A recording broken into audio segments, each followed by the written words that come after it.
के इसको निर्मित किया गया है। ये आपको दिख रहा होगा पिक्चर में, हीरो करणवीर विजेंद्र।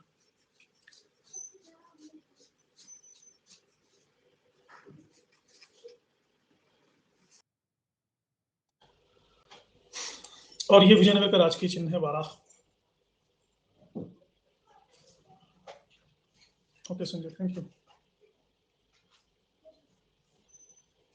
ये दीवालों पर भी विजयनगर का राजकीय चिन्ह अंकित है।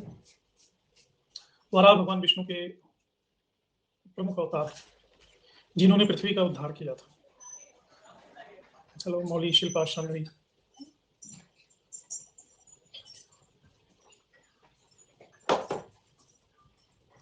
तो विजयनगर के बहुत सारे शासकों का चिन्ह है वाराह। राजकीय चिन्ह सीताकर्षण, हरिओम।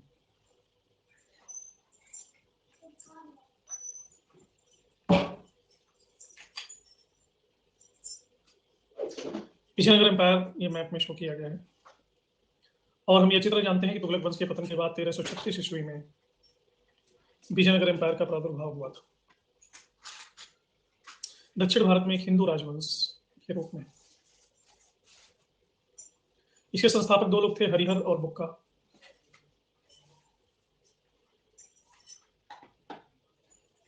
दोनों भाई थे। कहने को हिंदू राज्य था, लेकिन धार्मिक सहिष्णुता दिखती।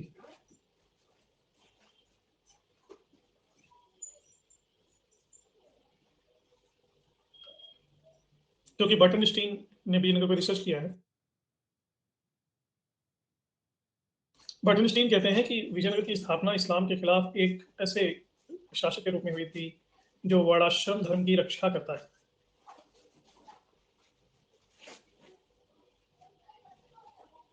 लेकिन ऐसा कुछ था नहीं विजयनगर एम्पायर में, क्योंकि शहर के भीतर एक तुर्की आवास, मस्जिद और मुस्लिम मकबरा भी स्थित था। तो ये धर्मनिरपेक्ष राज्य के उदाहरण नहीं। बर्टनस्टीन ये भी कहते हैं कि अपने भव्य वास्तुशिल्प, सैन्य संगठन और शहरी मिजाज में कई अर्थों में ये मुस्लिम राजधानी लगता था, हम्पी, हिंदू राजधानी नहीं। और इसकी राजधानी कोई एक तो थी नहीं, बदलती रहती थी, जैसे मैप में ये दर्शाया गया है।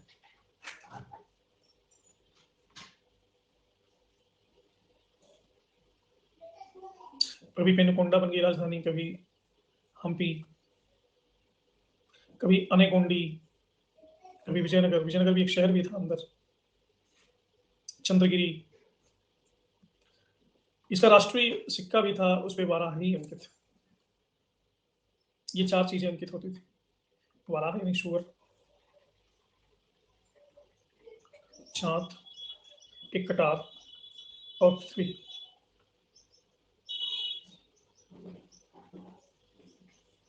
जैसे इस दीवार में उकेरा गया है, ये दिख रहा है सभी को।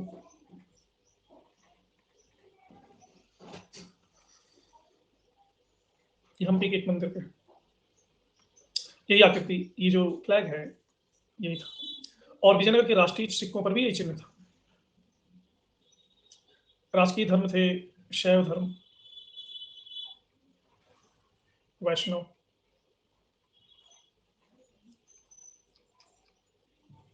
राजभाषा थी तेलुगु, तमिल नहीं तेलुगु। और ऐसा नहीं है, अलग अलग राजाओं या राजवंशों के काल में अलग अलग चिन्ह सिक्कों पे अंकित मिलते हैं। जैसे हरिहर प्रथम के टाइम में हनुमान, गरुड़ और वाराह, ये तीन अंकन मिलता है। तुलु वंश के टाइम में हनुमान, गरुड़, उमा महेश्वर, वेंकटेश या बालकृष्ण। सदाशिव राय के टाइम में लक्ष्मी नारायण। अरबिडो वंश के टाइम में वेंकटेश, शंख और चक्र। ये आकृतियां मुद्राओं पर अंकित थी। विजयनगर के संदर्भ में इन कथनों में से क्या सकते हैं? विजयनगर की स्थापना 1336 में हुई। बर्टनस्टीन विजयनगर को धर्मनिरपेक्ष राज्य बताते हैं। हम्पी का पुराना नाम हस्तिनावती था और विजयनगर की मुद्रा वाराह, चांदी की थी। इसमें सत्य क्या है?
वराह स्वर्ण मुद्रा थी ना, अभी थोड़ी देर पहले ही तो बताया आपको।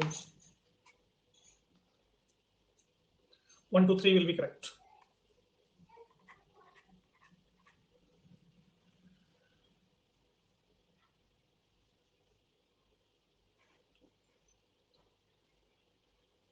अरे कुछ कॉमन सेंस भी लगा दिया करो, हम्पी हस्तिनावती फोनेटिकली मिलता जुलता समय है।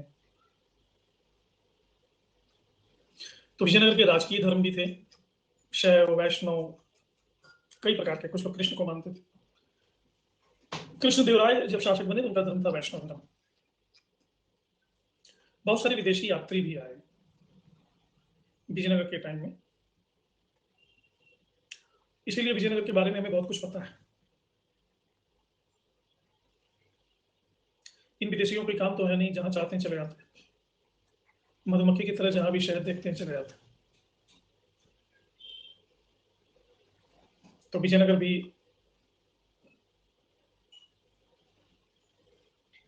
तो एक विदेशी यात्री आया था इटली से, निकोल कॉन्टी। ये विजयनगर पहुंचा 1420 ईस्वी में, और उसमें विजयनगर के शासक थे देवराय प्रथम।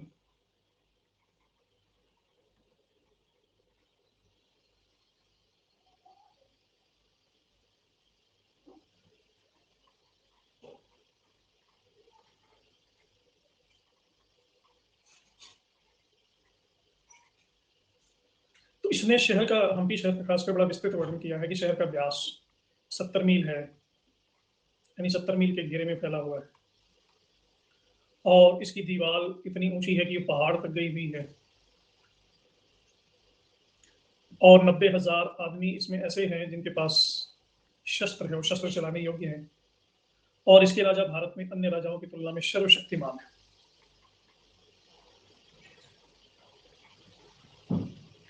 निकोल कुंटी ने यहाँ प्रचलित दास प्रथा का भी वर्णन किया है,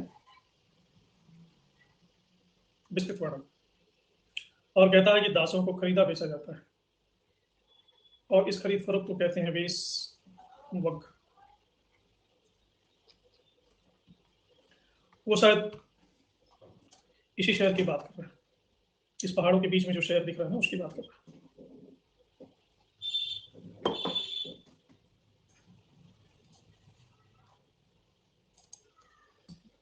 फारस से भी एक यात्री आ गया, अब्दुल रजाक।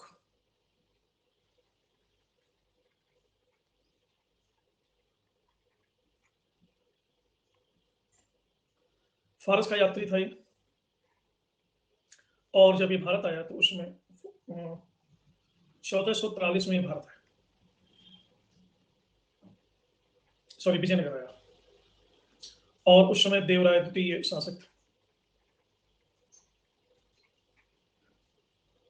इसको शाहरुख खान ने भेजा था, खुरासान के सुल्तान शाहरुख खान। इसने विजयनगर की प्रशासनिक स्थिति का बड़ा ही व्यापक वर्णन किया है, खासकर इसके सचिवालय का।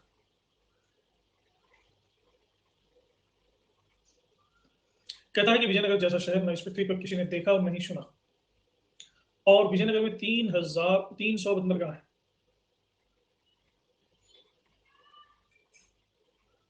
और प्रमुख बंदरगाह था कालीकट।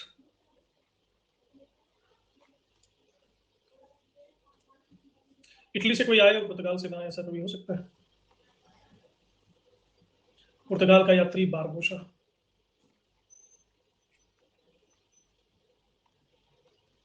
ये भी पहुंचा विजयनगर, और इस समय कृष्ण देवराय का शासन था।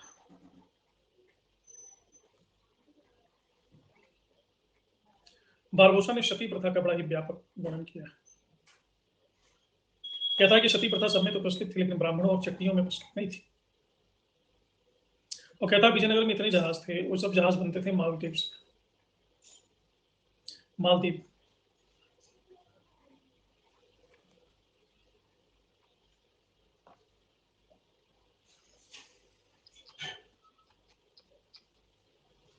अरे अभी रुक जाओ, एक एक करके बताएंगे ना,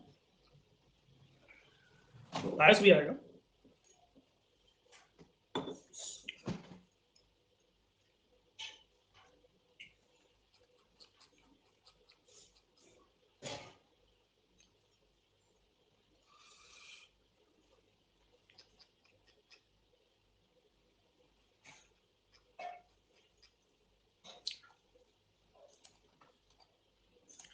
किस विजयनगर शासक की मुद्रा पर वाराह अंकित था? कृष्णदेवराय द्वितीय, हरिहर प्रथम, बुक्का सदाशिव राय।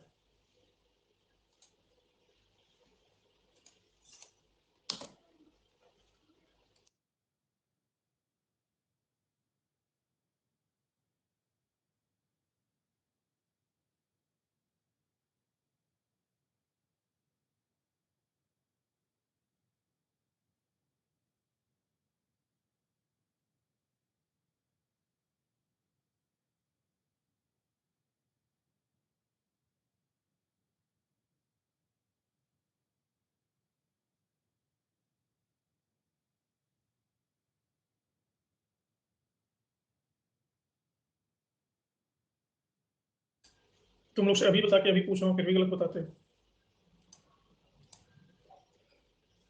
बारघोषा आया था 1501 में। 1501 में वो गोवा पहुंचा।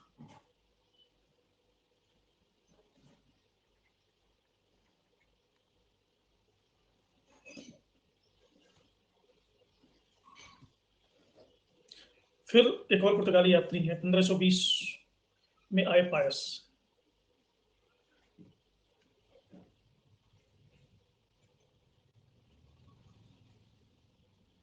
Domingo Paes. इस समय भी कृष्णदेव राय ही थे विजयनगर में। अब ये प्रांतों के बारे में बात करते हैं कि विजयनगर 200 प्रांत में विभाजित है, और विजयनगर जो शहर है वो रोम जितना बड़ा है। विश्व का सबसे सुंदर और व्यवस्थित शहर है, और यहाँ का राष्ट्रीय त्योहार है नवरात्र। वो कहता है कि नवरात्र में इतनी बलि होती है कि सड़कें खून से लाल हो जाए। राजा अकेले बैठ करके बलि को देखा करता था। 24 भैंसे काटे जाते हैं, 150 भेड़ काटा जाता है, और नवरात्र के अंतिम दिन 250 भैंसे और 4500 भेड़ों की बलि चढ़ाई जाती है। और ये भी कहता है कि हर गली में मंदिर है, क्योंकि शिल्पी और व्यापारी इतने ज्यादा हैं, तो उनको रोजगार देने के लिए विजयनगर राज्य मंदिर निर्माण हमेशा जारी रखता है, ताकि शिल्पी बेरोजगार न बैठे रहें।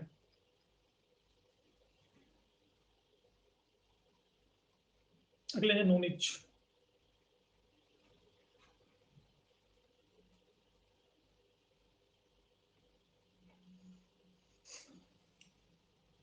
ये भी पुर्तगाल से आए,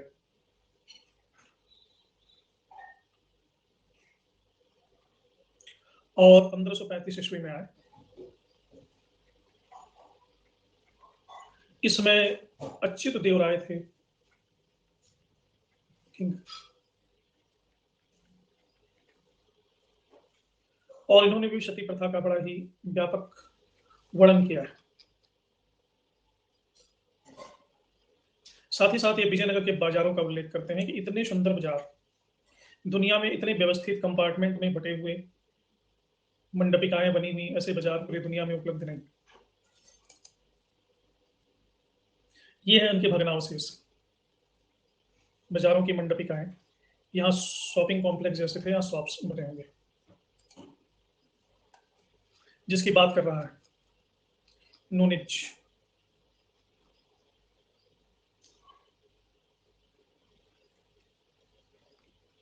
अभी तो खंडहर ही बचे हैं।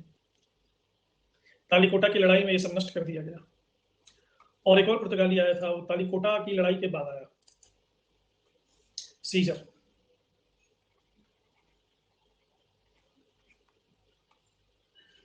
Scissor Frederick.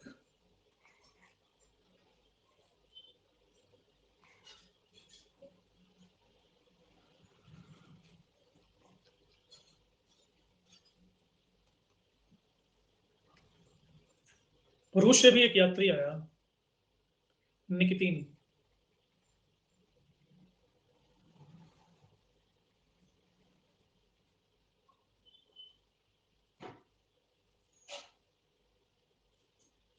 इटली से था निकोल कोंटी।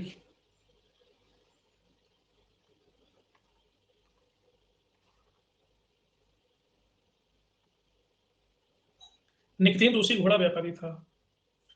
आया तो था ये बहमनी सुल्तान के दरबार में 1470 और 74 के बीच। बहमनी सुल्तान मोहम्मद तृतीय।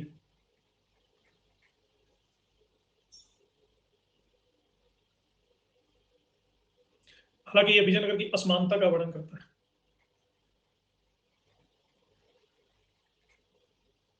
कहता है भूमि लोगों में बंटी तो थी, लेकिन देश के आम लोग की स्थिति दयनीय थी।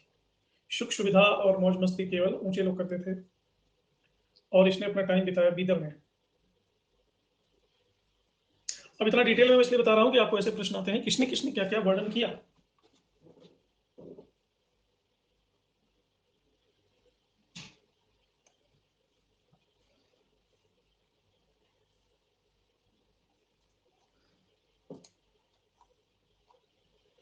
ऐसे प्रश्न आते हैं।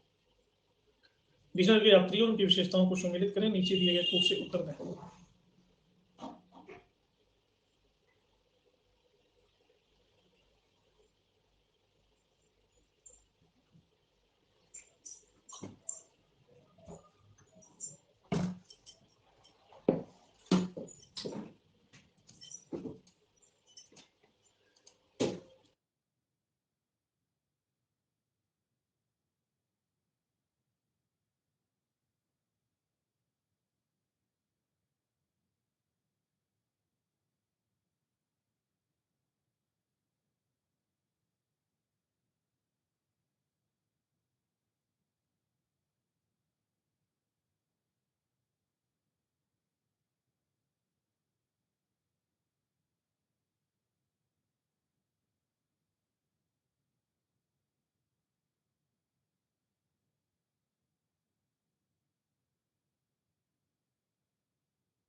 या सीजर कहां से था? इटली से? ऐसे कैसे?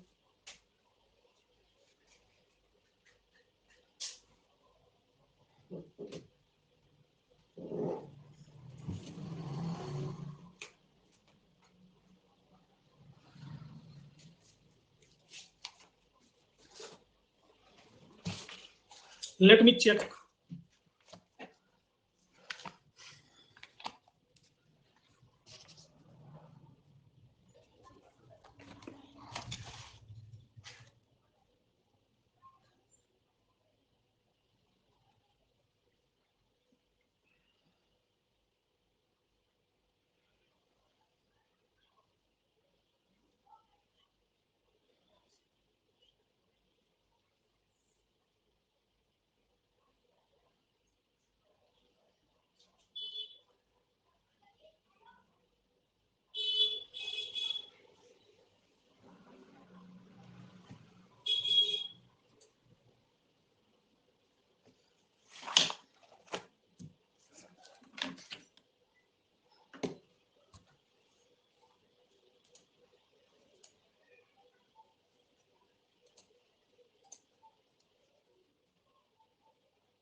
पहले तुम देखो फिर मैं देखूंगा।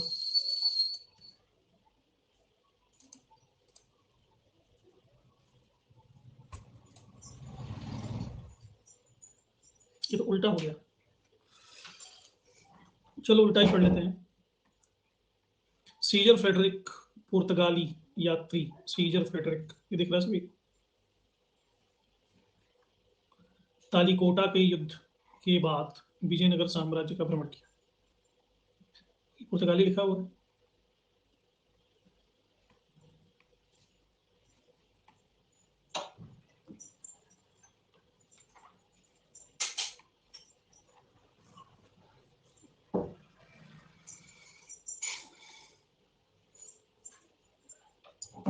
इसमें इटली लिखा हुआ है।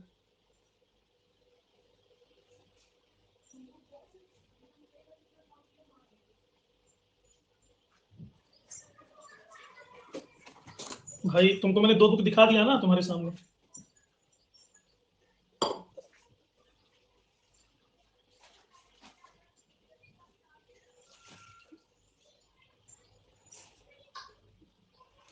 असल में मैं किताब लिख रहा हूँ ना, उस सिलसिले में सारी मीडिवल की किताबें मैं उठा ले गया हूँ कॉलेज, तो कोई मीडिवल की बुक दिख रही नहीं है अभी जिसको दिखाऊँ।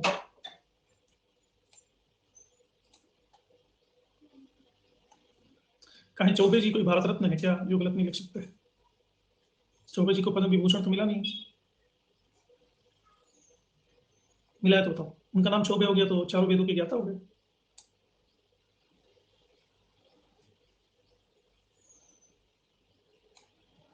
इस पर और शोध किया जाएगा फिर आपको बता। फिलहाल अभी तक पुर्तगाल ही ठीक है मेरी दृष्टि में। एक मिनट, विकिपीडिया क्या कहता है।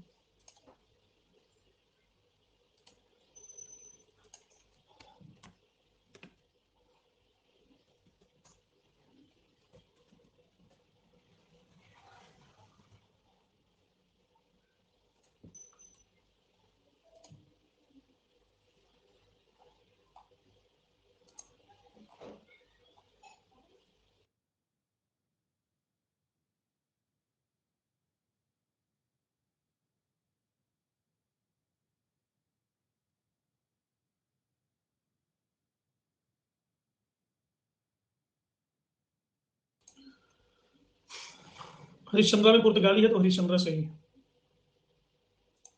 वो दिल्ली विश्वविद्यालय की प्रोफेसर है।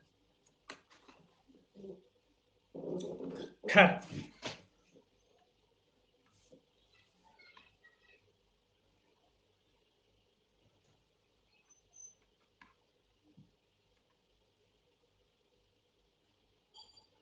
ये कौन सी किताब है भाई? सीजर फ्रेडरिक पुर्तगाल, इसमें दिया हुआ।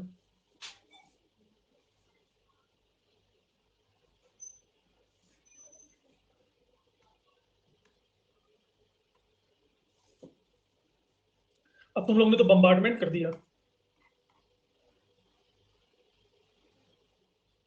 इसमें इटली दिया हुआ है।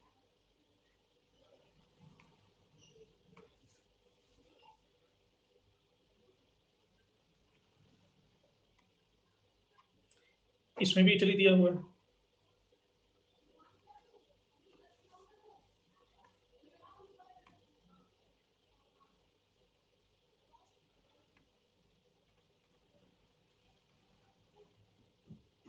इसमें पुर्तगाली दिया हुआ है। ये रंग बिरंगा बुक है, इसकी बात ज्यादा सही होगी।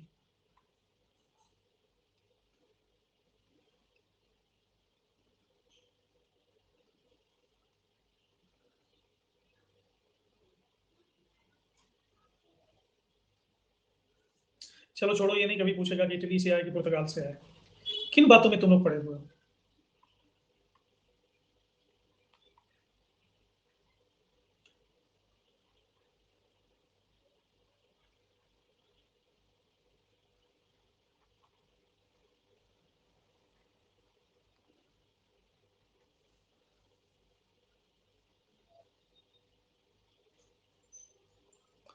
इटली और पुर्तगाल एक कैसे हो जाएंगे? इटली इधर है, पुर्तगाल उधर है।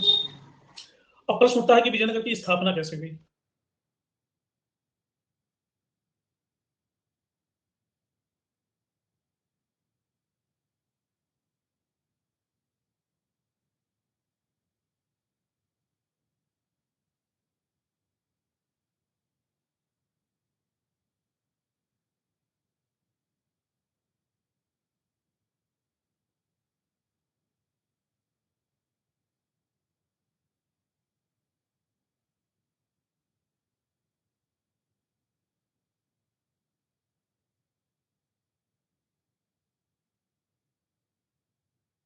अरे भैया भेजना बंद करो, ये लास्ट वाला है, इसमें जो कहेगा वही माना जाएगा। अंत भला तो सब भला। सीजर फ्रेडरिक पुर्तगाली था।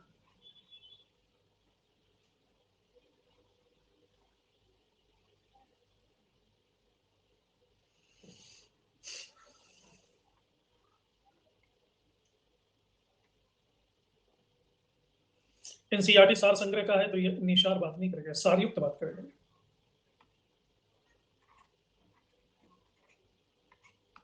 इसलिए ये सही है। अब सीजर फ्रेडरिक की आत्मा कोई नहीं सताएगा। तो ये घटना ऐसी घटी कि 1333 ईस्वी की बात है। मदुरा, तुगलक डायनेस्टी उस समय थी। और मदुरा का तुगलक सूबेदार था जलालुद्दीन एहसान।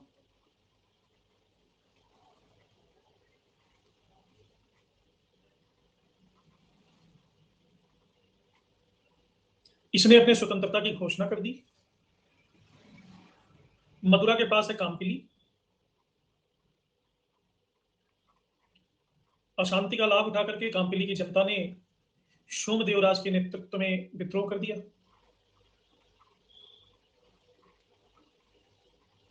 अब मोहम्मद बिन तुगलक उस समय दौलताबाद में विराजमान थे। उन्होंने हरिहर और बुक्का का आवाहन किया। हरिहर और बुक्का के आने के पश्चात उन्होंने कुछ ऐसे वचन कहे, हे पार्थ, दक्षिण भारत विद्रोह की दावाग्नि में जल रहा है। तुम दोनों तत्काल दक्षिण भारत प्रस्थान करो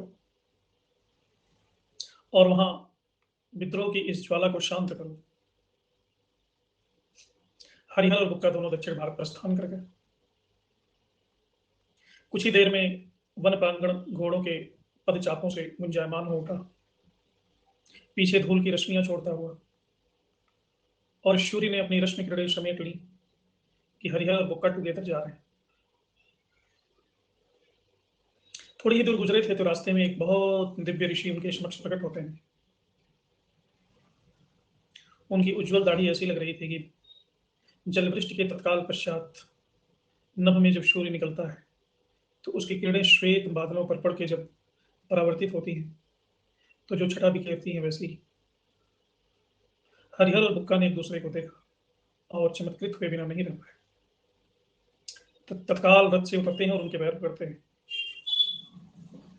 साष्टांग दंडवत करने के उपरांत विद्यारण्य नामक इस संत ने उनको सुस्वादु मौसमी फल अर्पण किया। जलपान के उपरांत विद्यारण्य ने उनको कहा, ऐसे वचन कहे कि मैं अकारण ही तुम्हारे अनवरत मार्ग में प्रकट नहीं हो गया। इसके पीछे एक बहुत विराट प्रयोजन है। तुम दोनों भाई साधारण भाई नहीं, साधारण बंधु नहीं हो। राम लक्ष्मण और कृष्ण बलराम के बाद तीसरे तुम हो। हरिहर बुक्का तो फूल के कुप्पा हो गए। ईका भी बोला।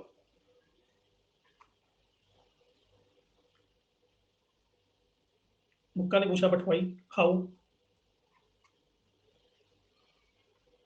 काल कबलित होते हुए हिंदू धर्म को अपने उत्थान की जितनी आवश्यकता है, उन आवश्यकताओं की पूर्ति तुम्हारे कर कमलों के द्वारा होगी और इतिहास तुमको हिंदू धर्म उद्धारक के रूप में याद करेगा। हरिहर ने बुक्का से कहा कि देखो, मैं जमीन पे ही हूं ना, क्योंकि गैस ज्यादा है मेरे पेट में।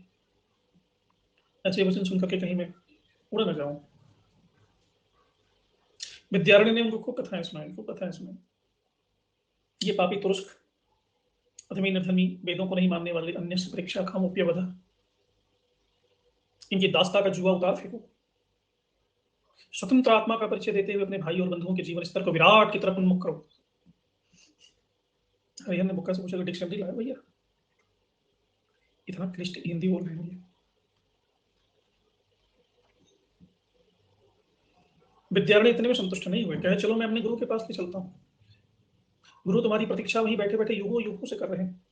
हरिहर ने पूछा, बैठे कहाँ है गुरु जी?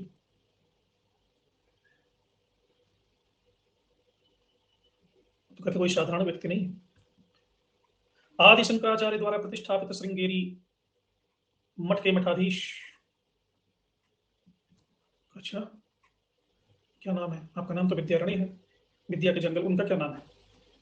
उनका नाम है विद्यातीर्थ, जिनके दर्शन मात्र से जन्मों जन्मों की तृष्णा शांत हो जाती है। ये दोनों पकड़ करके ले गए विद्यातीर्थ के पास। विद्यातीर्थ ने फिर से इनका छोटा रिचार्ज कर दिया। पहले ये मुस्लिम बन गए थे, अब हिंदू बन गए। उसके बाद विद्यातीर्थ ने कहा कि तुम्हारे जन्म का प्रयोजन असफल हुआ बालक। आज से ठीक 1388 साल बाद एक विश्वव्यापी क्रांति होगी।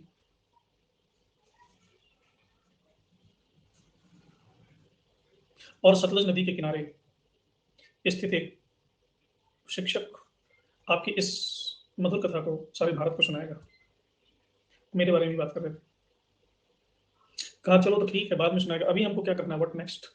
कहा दक्षिण भारत को इन तुरस्कों की दास्ता से मुक्त करो।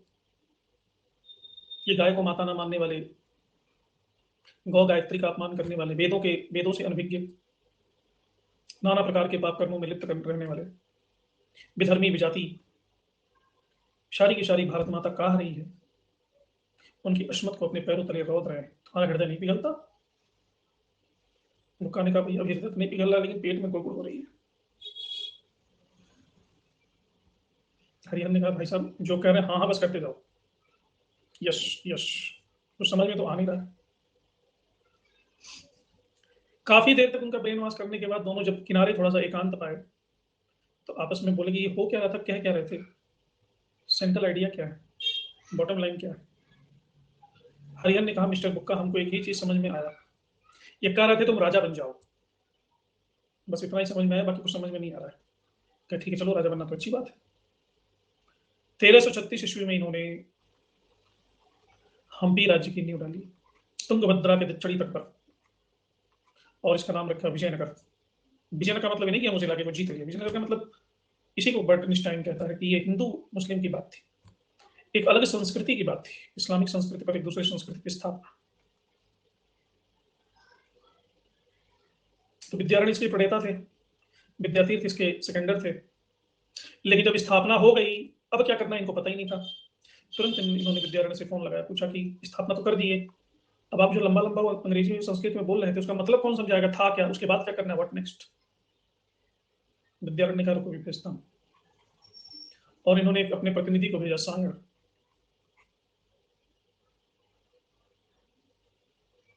सायण जब आए तो बोले कि आपका नाम इतना सांड टाइप का नाम क्यों है, सायण कौन सा नाम होता है, तुम लोग मतलब बोलते भी हो वैसे ही, नाम भी ऐसे रखते हो, गरीब आदमी कैसे समझेगा। हम तो कंफ्यूज हो गए हैं, उधर जाके शरीयत वरीयत की बात होती थी, इधर आके तुम लोग शुद्ध संस्कृति में नाम रख के आ गए हो कौन। इन्होंने कहा कि हम वेदों के भाष्यकार हैं, आगामी पथ प्रदर्शक है तुम्हारा, अब उसमें हिंदू धर्म पुनर्स्थापना कैसे करना है ये मैं तुमको बताऊंगा,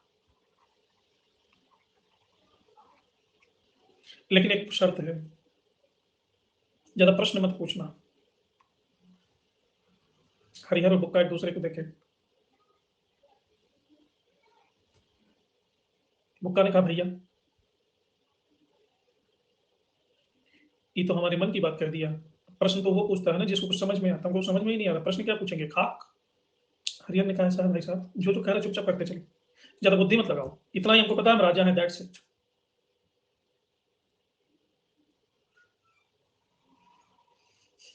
तो साइंड ने कहा कि आप जो डायनेस्टी चलाएंगे इस विजयनगर में, उस डायनेस्टी का नाम रखिए संगम। तो बुक्का ने कहा कि वेरी गुड, संगम बहुत बढ़िया नाम आप चुने हैं साइंड जी, आपका नाम तो सयाना जी होना चाहिए, सयाना।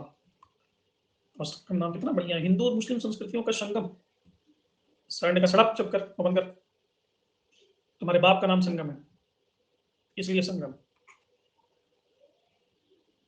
हरिहर ने कहा कहे थे ना ज्यादा मत बोलना, चुप रहना, ये सब कहता कुछ और है होता कुछ और है, और उसका वेदों से कनेक्शन जोड़ देता है बहुत दूर तक, और जहां वेद आ गया वहां हम गए काम से। एक बात तो धर्म परिवर्तन हुआ ही है, पहले से ही मलिच्छ हो चुके हैं,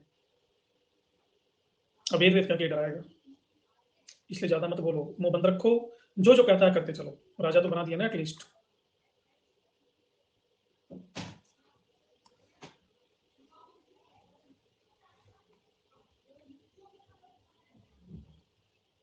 पापा का नाम पता था, लेकिन ये उम्मीद नहीं थी कि पापा का नाम ही हमारे वंश का नाम रखते। तो खैर संगम वंश से कहानी शुरू होती है, हरिहर और बुक्का ने इसको स्थापित किया। ज्यादा देर वंश नहीं चला, फिर शालू वंश आया, फिर तुलु वंश आया, फिर अराबिडो वंश, चार वंशों ने, लेकिन इन चारों वंशों ने पश्चिम की दक्षिण की आबो हवा को बदल कर दिया। सबके अलग अलग संस्थापक थे, नरसिंह सालू सालू वंश, वीर नरसिंह तुलु वंश, तिरुमल अराबिडो वंश। ये मैच करने के लिए क्वेश्चन आता है। अब संक्षेप में इन चारों वंशों का डिस्क्रिप्शन देंगे। संगम हरिहर और बुक्का के पिता थे, इसमें कुल 7 शासक, और इन्होंने इतने बेहतरीन हिंदू संस्कृति को जन्म दिया। जैसे ये देखो, ये है गजशाला, इसमें विजयनगर रूलर्स के हाथी रहते हैं, हाथियों का अस्तबल कह सकते हैं, पीलखाना। कितने सुंदर ढंग से इन्होंने निर्मित किया है।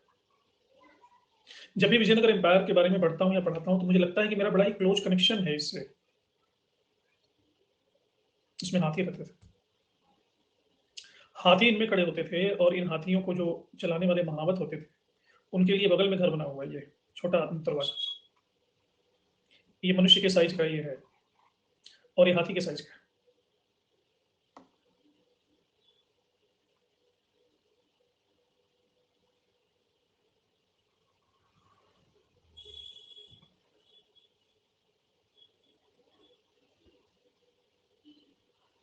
कोई आप में से गया है हम्पी वगैरह?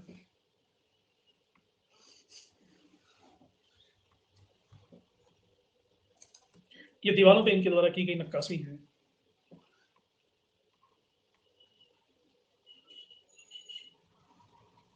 हम्पी के मंदिर के दीवारों पर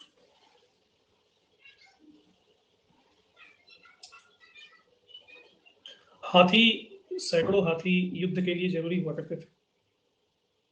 जब तक तलवार और भाला युद्ध के प्रमुख संसाधन थे और तीर तीर धनुष, तब तक हाथी बड़े उपयोगी थे।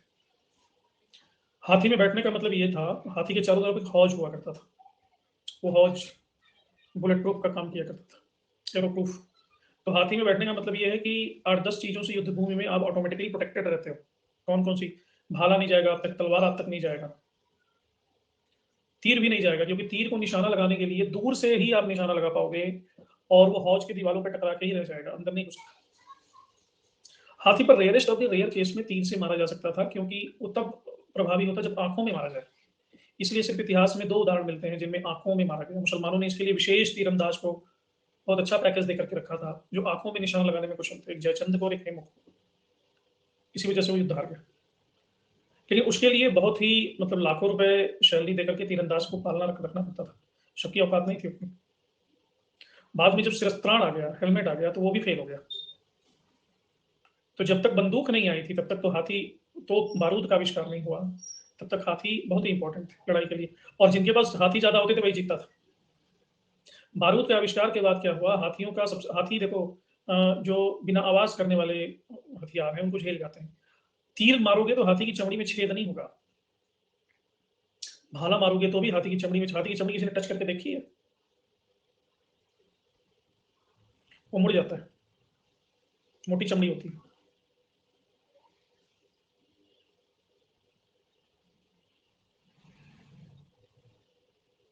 हाँ जी, आदित्य। तो हाथी को तीर भी विचलित नहीं करता, हाथी को तलवार भी विचलित नहीं करती, हाथी को भाला भी विचलित नहीं करता, वो सब झेल जाते हैं। लेकिन जब बारूद का आविष्कार हो गया तो अचानक से हाथी विचलित होने लगे, क्योंकि जब बुम बड़ाम, तो हाथी विचलित होकर के अपनी ही सेना में पीछे भाग जाते थे, तो अपनी ही सेना को रौंद देते थे। वहां हाथी फेल कर गए।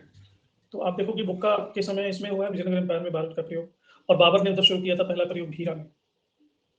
अकबर की सेना में हाथी बड़े इंपॉर्टेंट नहीं, घोड़े इंपॉर्टेंट। स्किन है तो हाथी को क्या पता है, वो भाला भूला नहीं कुछ समझते थे।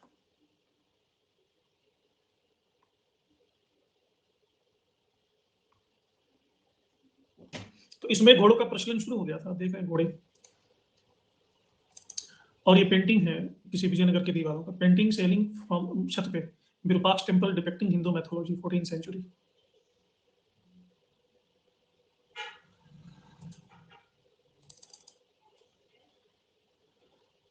जो ब्रह्मा जी पहचान में आ रहे हैं, कुछ शादी वादी का दृश्य है, ये छत पे पेंटिंग हुई।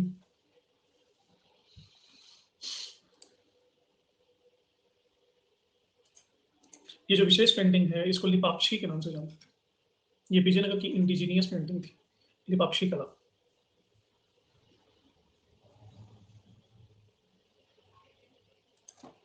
तो एक एक वंश को हम डिस्कस करेंगे। सबसे पहले शुरू करते हैं संगम वंश।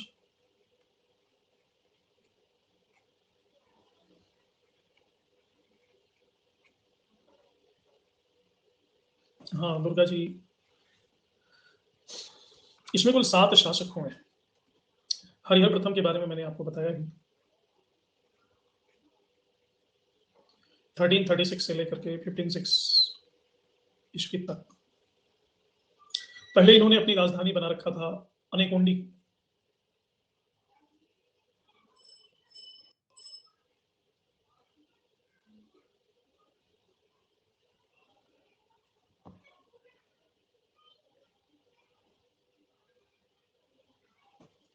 बाद में इन्होंने राजधानी बनाया विजयनगर को। और हरिहर और बुक्का दोनों में इतना ट्यूनिंग था कि बुक्का की सहायता से इसने दक्षिण भारत में कृष्णा और कावेरी नदियां बहती, तो कृष्णा और कावेरी तक के इलाके को जीत लिया।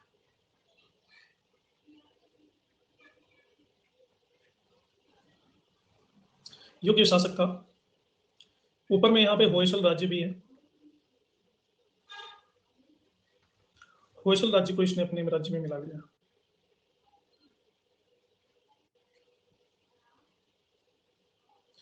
काकतीय राज्य व्यवस्था का अनुकरण किया इन्होंने, क्योंकि वो भी हिंदू राज्य व्यवस्था थी। और राज्य को देश में विभाजित किया। देश के बाद स्थल, स्थल के बाद नाडु।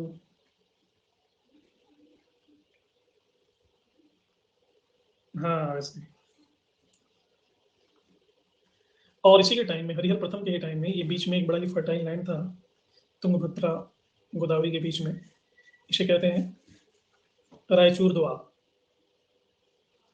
इसके लिए संघर्ष शुरू होता है बहमनी और विजयनगर। ये ऊपर बहमनी है और ये नीचे विजयनगर है। और इस रायचूर दोआब के लिए दोनों में लड़ाई है। खैर हरिहर की मृत्यु हो जाती है 56 में और गद्दी पर आते हैं बुक्का। इनका टाइम पीरियड है 1356 टू 77। तो इन्होंने बिल्कुल वेद मार्ग का अनुसरण किया, इसलिए इनको उपाधि दी जाती है वेद मार्ग प्रतिष्ठापक।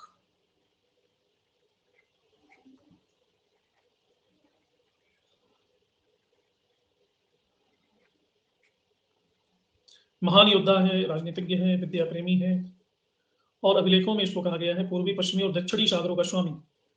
इसका मतलब ये है कि इसने पूर्व, पश्चिम और दक्षिण तीनों जीत लिए थे। ये एक अभिलेख है। हालांकि कृष्णदेवराय का अभिलेख है, लेकिन एक उदाहरण है कि इनके अभिलेख इस प्रकार के हुआ करते थे। तेलुगु में नीचे लिखा हुआ है, ऊपर गाय और नीचे अभिलेख।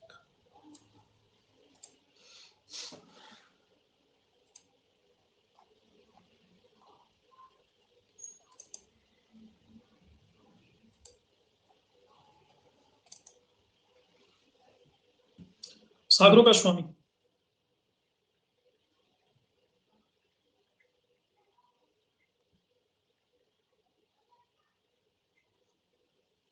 इसकी सबसे बड़ी उपलब्धि थी मथुरा विजय। मथुरा जीतने के लिए बुक्का ने अपने बेटे को भेजा था, उसका नाम था कंपन। कंपन की पत्नी थी गंगा। गंगा ने कंपन से मथुरा विजय की सारी दास्तान सुनी और एक पुस्तक की रचना की, मथुरा विजय में। काव्य है ये। और इसमें उसने मथुरा विजय के बारे में बड़ा ही विस्तृत वर्णन दिया है। बुक्का प्रथम ने हिंदू और जैन इन दोनों में समन्वय स्थापित किया और वेदों के भाष्यकार सायणाचार्य यानी सायण को आश्रय दिया। और इसने एक राजदूत भेजा चीन।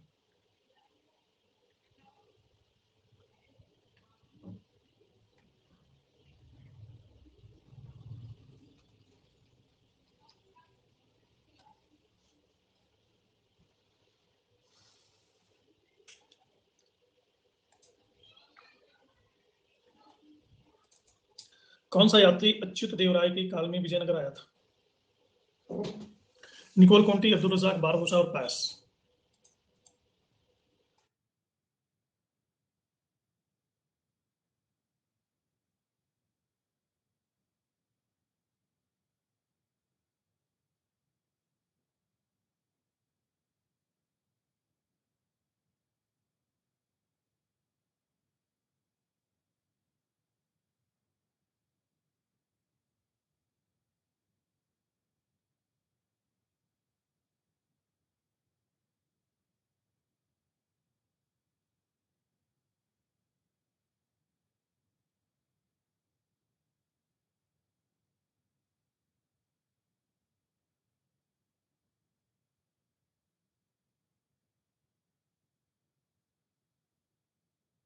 सॉरी,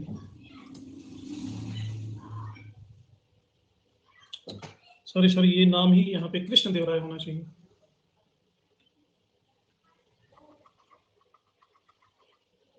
कृष्ण देव राय।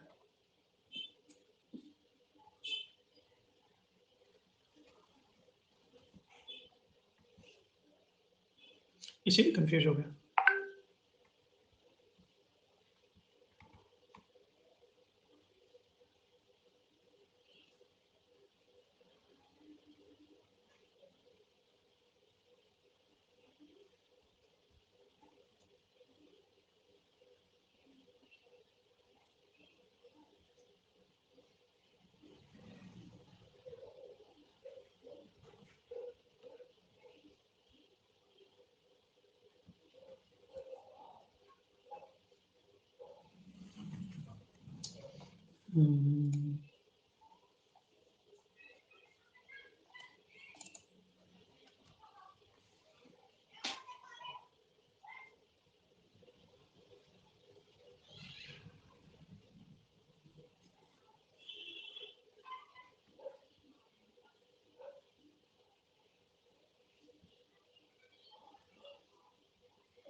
सही बात।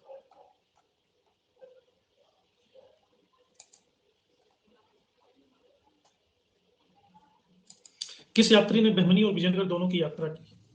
निकोल कुंटी, निकितीन बारबोसा और पायस।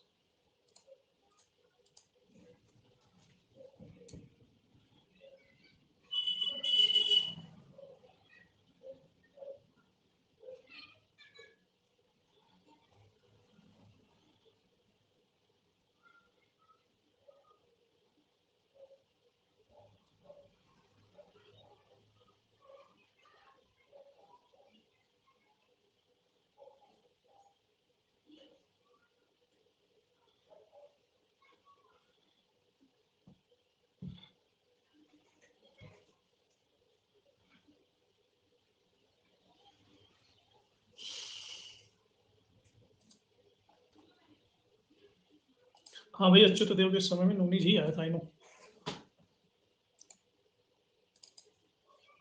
खैर, बुक्का प्रथम के बाद अगले शासक आते हैं हरिहर द्वितीय।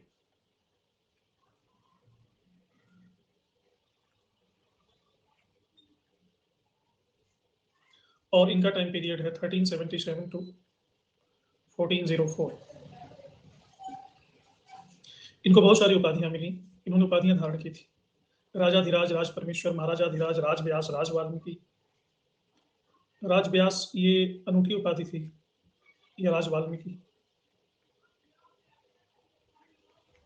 अच्छा, आज आपकी 9 बजे वाली क्लास आज और कल नहीं है, 2 दिन बाद। ऐसी उपाधि धारण करने वाला ये पहला शासक था।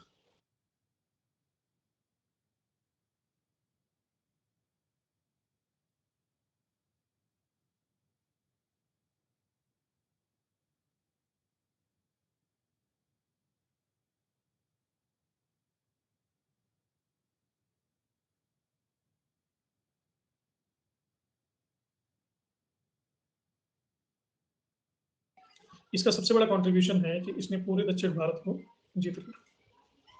सिर्फ दक्षिण भारत को ही नहीं जीता, इसने श्रीलंका को भी जीत लिया। और विरूपाक्ष का उपासक था, विरूपाक्ष मंदिर। और सायण इनके, जो सायण जिनकी बात हम पहले करते रहे हैं, सायण इनके प्रधानमंत्री थे। और भी आश्चर्य की बात है कि इसका सेनापति था इरुगप्पा।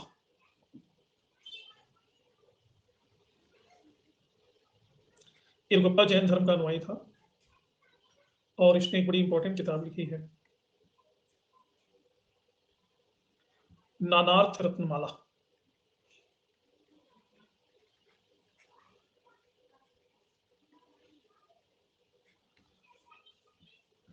हरिहर द्वितीय के बारे में बता रहा था कि साउथ इंडिया पूरा इसने जीत लिया, साथ में श्रीलंका भी जीत लिया। और विरूपाक्ष का उपासक था, सायण इसके प्रधानमंत्री थे और इरुगप्पा इसका सेनापति था। ये जैन था और इसने किताब लिखी है नानार्थ रत्नमाला।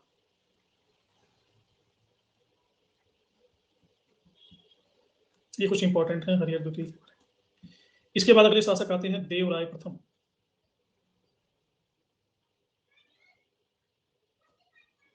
विरूपाक्ष मंदिर बहुत ही महत्वपूर्ण मंदिर है दक्षिण भारत का। ये विरूपाक्ष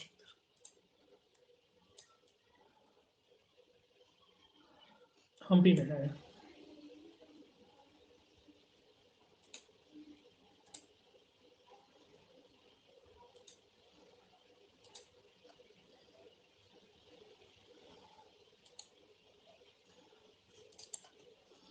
देवराय प्रथम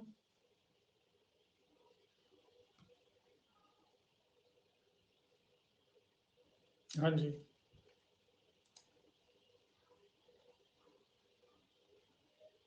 हम्पी प्रेजेंट में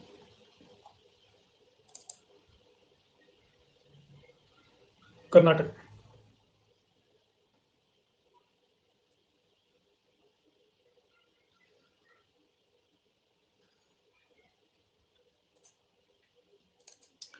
देवराय प्रथम ने बहमनी शासक फिरोज शाह को हराया था। सॉरी, इसको बहमनी शासक फिरोज शाह ने हराया था और इसकी एक बेटी का विवाह फिरोज शाह से हुआ था। इसने दहेज के रूप में दे दिया बांकापुर। बांकापुर ये भी महान निर्माता है।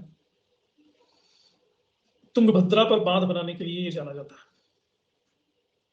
सिंचाई की के लिए नहरें निकाली और इससे विजयनगर की बहुत ही उन्नति हुई। 24 किलोमीटर का इसने सेतु बनवाया और हरिहर नदी पर बांध बनवाया। तो बांध और सेतु दोनों, विजयनगर इसी के टाइम में किलेबंद हुआ।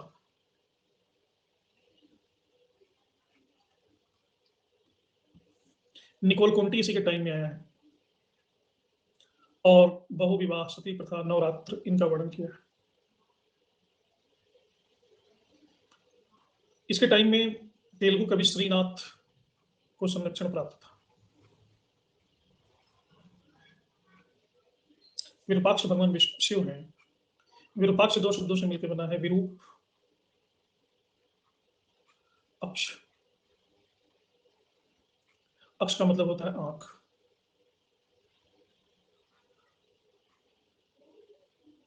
और विरूप का मतलब होता है क्रोधित। तो क्रोधित आंख भगवान शिव की हो। तृतीय नेत्र जब खोलते हैं तो प्रलय आ जाता है। श्रीनाथ एक तेलुगु कवि हैं जिन्होंने रचना की हरविलास की।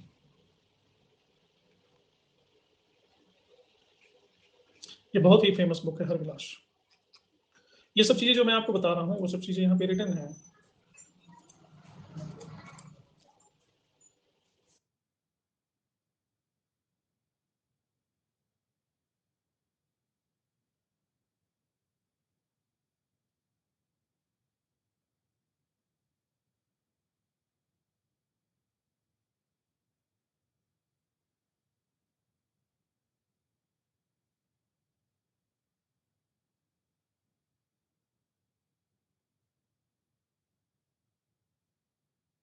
तिरुपति भगवान विष्णु जी का है। तिरुपति बालाजी। सबका टाइम पीरियड यहाँ लिखा हुआ है जी ऊपर में देखो। देवराय प्रथम का टाइम पीरियड है 1406 से 22।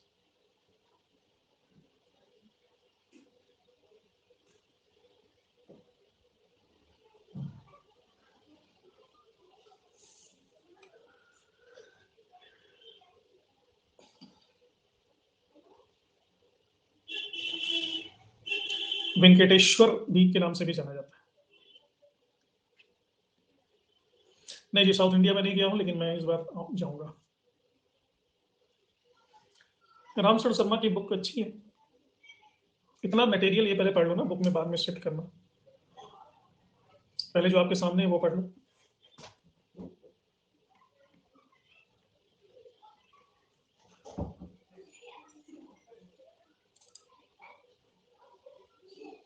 नरसिंह की भी पूजा होती थी। ये नरसिंह में, और ये हम्पी में विट्ठल मंदिर है।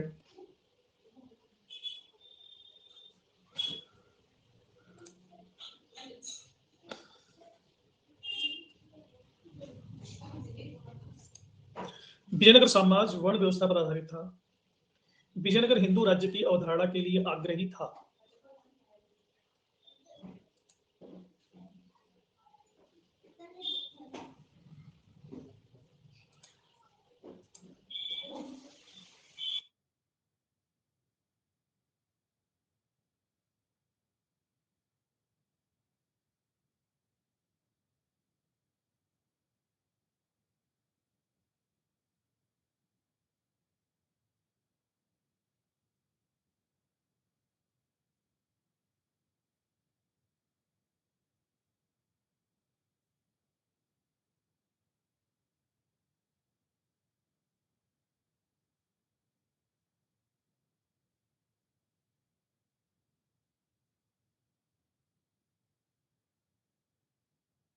पहले तो विजयनगर साम्राज्य समाज वर्ण व्यवस्था पर आधारित था ही, क्योंकि वेदों के आधार पर बना हुआ था, ये बात सही है।